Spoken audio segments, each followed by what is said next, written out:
わけだ。ふむ、美しい友情じゃな。ですね。なんだかすっごく和みます。まるで恋人のよう。ゆえ、またそんな意地悪なこと言って。香織、安心して。私は偏見を持たない。女の子同士でもありだと思います。末永くお幸せに。So when it comes to this week's episode of Arifureta, I gotta be honest with you guys, my hopes were a little bit dashed. They were a little bit sour, a little bit poo-pooed on. Because as we jumped into episode 11 this week, I found out that episode 12, which should have been in the next 7 days, it should have come back and hit us on January the 6th, is when we should have got the next episode of Arifureta. But instead, we got plagued by delays once again. And we found out today that the next episode, which is episode 12, is not going to be scheduled to come out until January the 20th. So we're essentially going to have to wait 21 days before we get the next iteration or the next episode of Arifureta, which, if you're not a mathematician, because I know I'm not, that's about 3 weeks that we have to wait. Now, at the end of the day, we're on the next core of Arifureta when it comes to season 3? Season 2? Season 3? Season 3. I always get the seasons all mixed up. We're on the second core of season 3, and we're scheduled for 16 episodes this season, so that's what we'll be together for.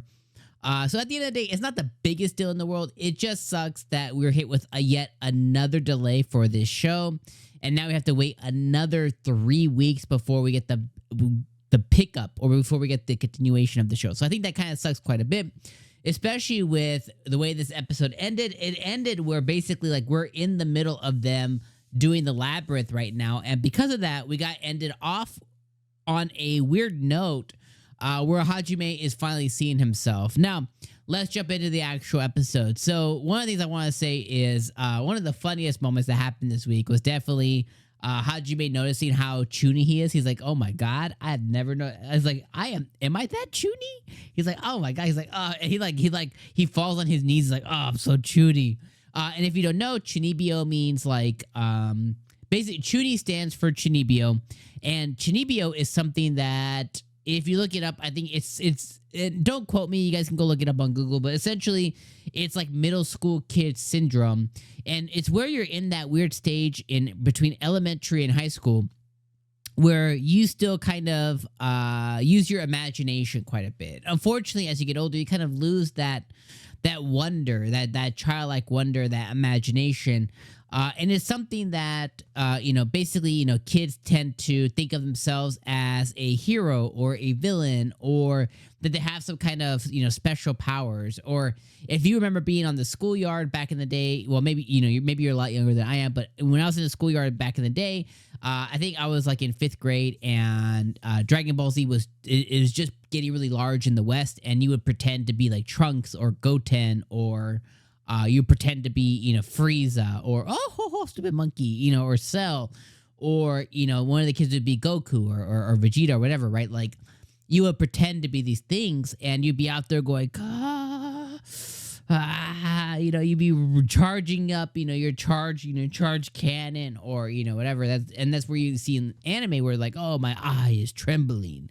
And that's typically something that again people break out of as they get older. But this is the chuny effect that he's talking about, and basically he looks like he's dressed up for cosplay. And I just thought it was just such a funny moment, and such a self-realization moment for him. He's like, how do I even return to Japan looking like this, dude? And I thought it was just a really funny moment. I had quite a laugh to where I hit pause. I grabbed my mouse. I hit pause on the video, and I was just like, like it's just I can't replicate my laugh, but you know what I mean. So I thought that was a really funny moment. The rest of the episode is we had a really big focus on Shizuku. And I love Shizuku. I think, Shizuku is one of my favorite characters next to Kaori. And I like that it showed more of her as a elementary school student.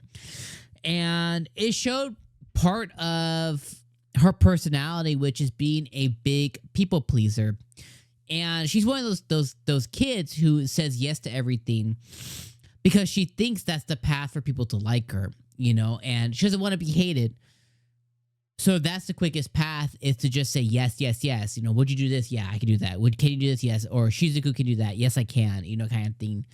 And because of that, it kind of pigeonholed her. And they gave a really good example of, you know, Kaori when they were kids was like, oh, I want to be the knight and I want Shizuku to be the princess. She'd be an amazing princess. And everyone's like, no, she does kendo. She's like, no, she's the knight. You're the princess. And ever since then, that kind of complex has been carrying with her. So as they're in the labyrinth, when they have their inner monologue, their inner voice kind of talking smack about themselves, it keeps telling her, like, oh, you'll never be the princess. You know what I mean?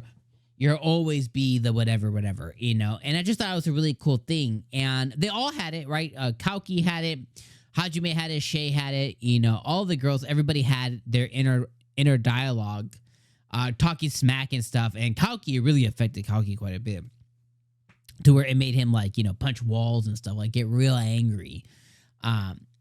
So I thought that was really cool. But I like the focus on Shizuku with the backflashes of her always having been this kind of people pleaser type person. And, you know, she's trying to break that mold finally now. And at the end of the day, I know we're going to see I guess you could say at the end of the tunnel is we're going to see it to where Hajime is going to be the thing to kind of crack that glass. And, you know, he's like, you always wanted to feel like a princess. You could be my princess. You know what I mean? Like, that's how I view you. You're a girl. Like, you're like, you know, you're my queen. You're my princess. I'll save you. Like, you don't need to worry about me. Like, I'm your protector kind of thing. And I think that's what she's been searching for in a way, which she kind of already has with Kaori, because Kaori understands her from a certain aspect. But I think she's looking for that, you know, prince in shining armor, kind of like the prince knight to come in, save a damsel in distress that she wants to be. So I thought that was a really cool thing too. Outside of that, though, the rest of the episode was just okay. You know what I mean? It was all right. Like, it wasn't bad by any means. It wasn't like fantastic. It was just good. It was a good episode. But definitely it was just kind of getting us into this motion where it kind of had all their inner monologues, inner voices as we transition into next week's episode, or not next week's, the next episode, you know, the next 3 weeks episode now, where they go and continue to complete the labyrinth. So yeah, let me know what you guys thought about this episode in the comments below. I appreciate you being here for another week of Arifureta. I won't see you guys for another 3 weeks.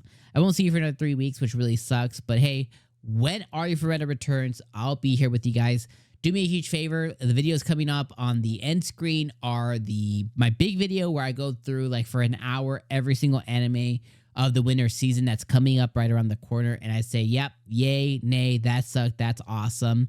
And we pick out anime for the winter season. And there's another video that says, hey, here's 10 brand new anime that are brand new adaptations, no returning anime that you should watch. You should go check that out as well, too. So I appreciate you guys if you would go watch those. All right, friends, I'm going to see you guys in 3 weeks when Arifureta returns. Peace.